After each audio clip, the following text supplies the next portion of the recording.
Today's morning devotional. An obedient son to earthly parents.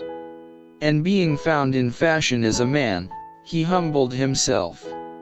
Philippians chapter 2 verse 8. How great must be the humiliation of the Son of God, that he should live in the despised and wicked town of Nazareth.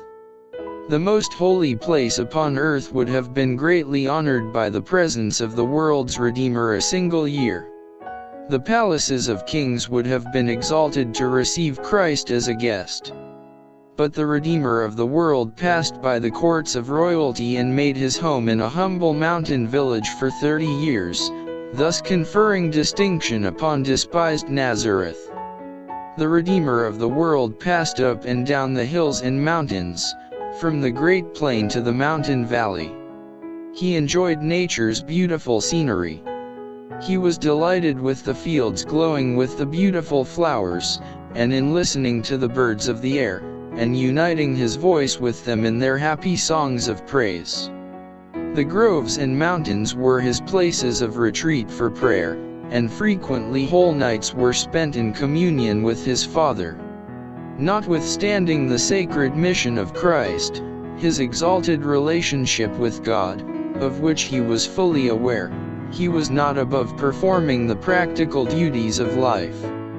He was the creator of the world, and yet he acknowledged his obligation to his earthly parents, and at the call of duty, in compliance with the wishes of his parents, he returned with them from Jerusalem after the Passover, and was subject unto them. He submitted to restraints of parental authority, and acknowledged the obligations of a son, a brother, friend, and citizen. He discharged his duties to his earthly parents with respectful courtesy. He was the majesty of heaven. He had been the great commander in heaven. Angels loved to do his bidding. And now he was a willing servant, a cheerful, obedient son. Jesus was not turned aside by any influence from the faithful service expected of a son. He did not aim to do anything remarkable to distinguish himself from other youth, or to proclaim his heavenly birth.